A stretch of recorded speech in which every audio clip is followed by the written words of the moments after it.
Daily roundup में आप लोगों का स्वागत है। आज का जो प्रमुख मुद्दा है, जो लगातार एनआईए की रेड्स चल रही हैं, वह जमाते इस्लामी को जो बैन किया गया, वह उसके बाद न्यूजीलैंड के अंदर जो अटैक हुआ, उसके बाद आज कश्मीर के अंदर कुछ स्टूडेंट्स द्वारा प्रदर्शन किया गया और प्रदर्शन करने का एक अनोखा ही तरीका था। इन सब मुद्दों के ऊपर अगर प्रदर्शन करना है तो उसमें आतंकवादी जाकिर मूसा का नाम लेने की क्या ज़रूरत है। जाकिर मूसा आतंकवादी का नाम लेके अगर आप प्रदर्शन कर रहे हैं तो शायद उस प्रदर्शन का कुछ और ही मतलब निकलता है। इसके ऊपर ही हम प्रमुख आज की इस मुद्दे को डिस्कस करेंगे। आज की जो प्रमुख हेडलाइंस है उसकी बात करें तो पहली बड़ी खबर की बात करें तो रामबन डिस्ट्रिक्ट के अंदर आज एक सड़क दुर्घटना के अंदर 11 लोगों की मृत्यु हो गई, जो कि एक बड़ा ही दुखद समाचार है। 11 लोगों की इसमें मृत्यु हो गई है और मैं आपको अगर बताना चाहूँगा, जम्मू कश्मीर में इतने लोग आतंकवाद के चलते नहीं मारे गए हैं जितने जम्मू श्रीनगर नेशनल हाईवे पे एक्सीडेंट्स के कारण मारे गए हैं। रोज़ाना की ही बात हो गई है एक्सीडेंट होना, और इन एक्सीडेंट्स में काफ़ी ज़्यादा लोग मारे जा रहे हैं। तो सभी लोगों से एक मेरा छोटा सा आग्रह है, जो भी लोग ट्रैवल करते हैं गाड़ियों में, जब भी आपको लगे कि आपकी गाड़ी तेज़ चलाई जा रही है ड्राइवर द्वारा, या फिर तेज़ टेप रिकॉर्डर वगैरह या फिर कोई सॉन्ग्स वगैरह लगाए गए हैं, तो आप तुरंत जो भी रास्ते में ट्रैफिक कर्मी आपको मिलते हैं, रुकवा के गाड़ी इस चीज़ की कंप्लेन करें, ताकि आपकी इस छोटी सी अवेयरनेस से, इस छोटी सी जागरूकता से जो है काफ़ी लोगों की जान बच सकती है। और अगर गाड़ी में ओवरलोडिंग होती है तो आप सभी लोग बोल सकते हैं कि ओवरलोडिंग ना करें। आप लोग चुप रहते हैं तभी इन मेटाडोर ड्राइवर्स कंडक्टर्स की जो है इतनी ज़रूरत होती है कि उसके बाद जो है पूरी की पूरी मेटाडोर में हर एक इंसान की जान खतरे में डाली जाती है। अगली खबर की बात करें तो एक बार फिर से आज पुंछ के मनकोट इलाके में पाकिस्तान की तरफ से नापाक हरकत की गई। एक बार फिर से सीज़ फायर का उल्लंघन किया गया। इस युद्ध विराम के उल्लंघन के बाद पाकिस्तान को मुंह तोड़ जवाब दिया गया। हमारी इंडियन आर्मी के द्वारा लगातार पाकिस्तानी फायरिंग को मुंह तोड़ जवाब दिया गया। पाकिस्तान ने एक बार फिर से रिहायशी इलाकों को टारगेट किया। हालांकि इसी बीच में किसी तरह का भी कोई जान माल का नुकसान नहीं रिपोर्ट हुआ है। अगली खबर की बात करें तो ये एक और दुखद समाचार है। आतंकवाद का एक घिनौना चेहरा कश्मीर के शोपियां इलाके में फिर से सामने आया है।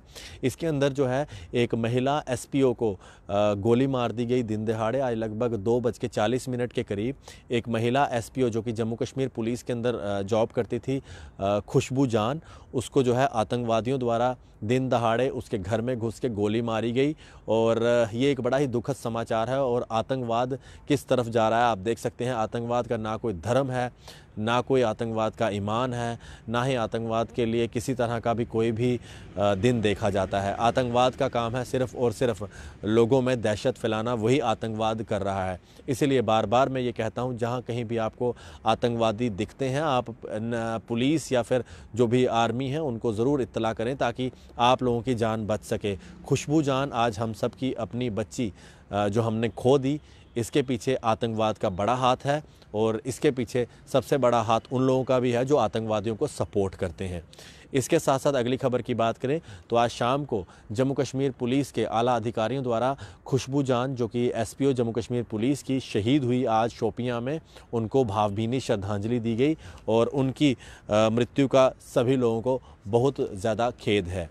अगली खबर की बात करें तो साउथ कश्मीर कुलगाम इलाके में आज सुरक्षा बलों और आतंकियों के बीच में एनकाउंटर हुआ। शुरुआत में खबर ये आ रही थी कि एक आतंकवादी मारा गया है, लेकिन जिस तरह से किसी भी आतंकवादी की वहाँ से उस स्पॉट से डेड बॉडी नहीं मिली, तो अभी तक यही मान के चल सकते हैं कि शायद आतंकवादी वहाँ से भागने में जो है कामयाब हो गया है। लेकिन अभी भी इलाके में सर्च ऑपरेशन चल रहा है और इंटरनेट सर्विसेज फ़िलहाल बंद करके रखी हैं। एनकाउंटर साइट पे कोई भी सिविलियन ना जाए तो बहुत अच्छा है, क्योंकि वहाँ पर आतंकियों द्वारा किसी ना किसी तरह की साजिश की हो सकती है, जिससे कि आम सिविलियन की जान भी जा सकती है। और जिसकी हमें बहुत ज़्यादा चिंता है। इन सब हेडलाइंस के साथ आज का जो प्रमुख मुद्दा है उसके ऊपर बात करेंगे। आप लोग जानते ही हैं एनआईए की तरफ से लगातार जो क्रैकडाउन चल रहा है घाटी के अंदर, या फिर जमाते इस्लामी को जो बैन किया गया होम मिनिस्ट्री की तरफ से, उसके बाद जो है काफ़ी सारे राजनेताओं ने अपनी अपनी प्रतिक्रिया दी है और उसके चलते ये भी कहा है कि इसे बैन नहीं करना चाहिए। चलिए, वो एक तरीका है अपनी बात रखने का। लेकिन आज जो कश्मीर के अंदर कुछ स्टूडेंट्स द्वारा, आप देख रहे होंगे कुछ पोर्टल्स के ऊपर इस तरह के वीडियोस छाए हुए हैं। हालांकि हम इस तरह के वीडियोस को कोई भी फुटेज नहीं देते, किसी तरह की भी जगह नहीं देते, क्योंकि हमारे पोर्टल के ऊपर जहां पर आतंकवादियों के नारे लगे उस तरह की कोई भी चीज़ हम नहीं दिखाते। वो कुछ पोर्टल्स दिखाते हैं, वो उनकी अपनी मजबूरी हो सकती है, लेकिन किसी भी तरह की हम इस तरह की चीज़ों को नहीं दिखाते। और आज कश्मीर की एक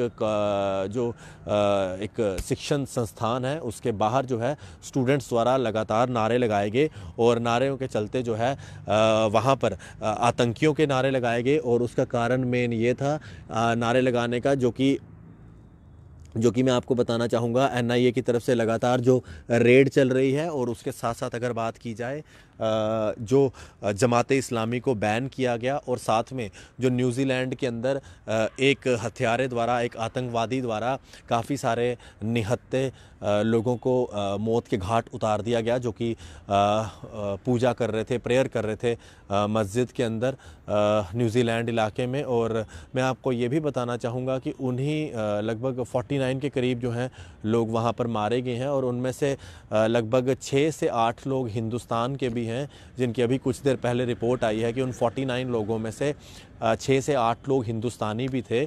लेकिन इनके लिए कंडोलेंस करने का ये कौन सा तरीका है?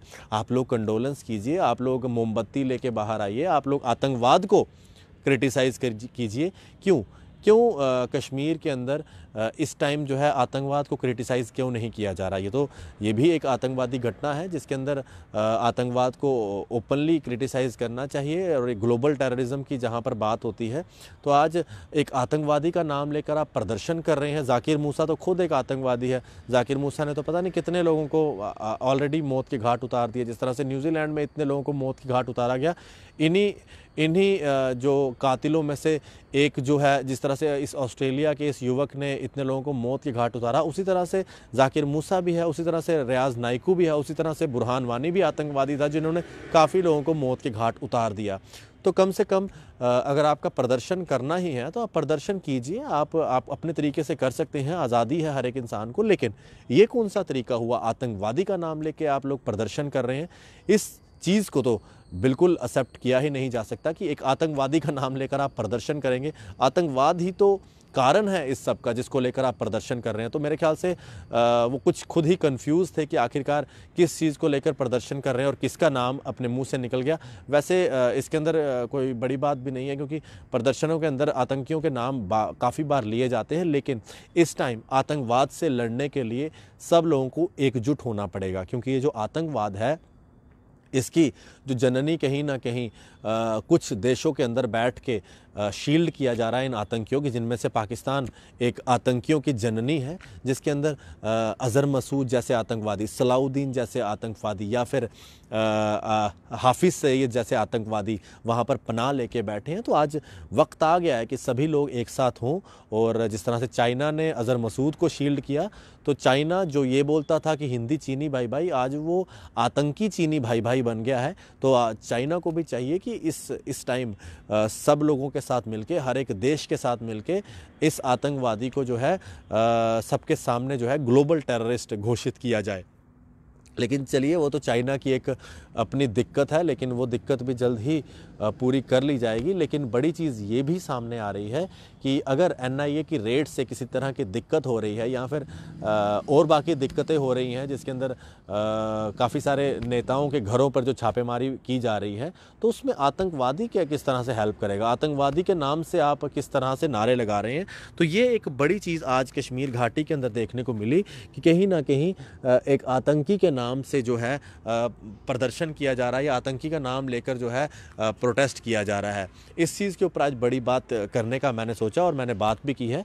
हालांकि अभी भी भारतीय जनता पार्टी की अहम मीटिंग चल रही है और कई हद तक जो है भारतीय जनता पार्टी की तरफ से जम्मू पुंछ और उधमपुर डोडा सीट से बड़े नामों की घोषणा लगभग हो ही जाएगी। और बड़े नाम हमारे सूत्रों के मुताबिक उधमपुर डोडा से डॉक्टर जतिंदर सिंह का नाम आ रहा है और जम्मू पुंछ से जुगल किशोर शर्मा का नाम भी आ रहा है। हालांकि कुछ देर पहले ये भी खबर आ रही थी कि रविंदर रैना का भी नाम चल रहा है, लेकिन संघ द्वारा रविंदर रैना को कुछ बड़ी रिस्पॉन्सिबिलिटी देने की बात की गई है और रविंदर रैना ने भी खुद ही जुगल किशोर शर्मा का नाम रिकमेंड किया और ये भी कहा है कि वो खुद स्टार प्रचारक के तौर पर काम करेंगे और इसीलिए वो जो है फ़िलहाल जुगल किशोर को जो है चाहते हैं कि वो ही जम्मू पुंछ की जो है इलेक्शन के अंदर जो है सदारत करें। चलिए, इन सब चीज़ों के ऊपर आपको हम अपडेट करते रहेंगे। आप लोग जुड़े रहें जेके मीडिया के साथ। हमारा पेज लाइक करना ना भूलें, हमें यूट्यूब पे सब्सक्राइब करना ना भूलें, इंस्टाग्राम पे फॉलो करें और ट्विटर पे फॉलो करें।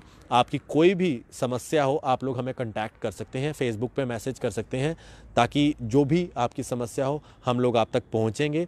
अलग अलग डिस्ट्रिक्ट की कोई भी प्रॉब्लम हो हम लोग वहां पर भी जल्द से जल्द आपको अपने रिपोर्टर्स वहां पर भेज के उस खबर का पूरा जो है सरकार तक पहुंचा देंगे। आप लोग देखते रहें जेके मीडिया। आशीष कोहली, जेके मीडिया के लिए।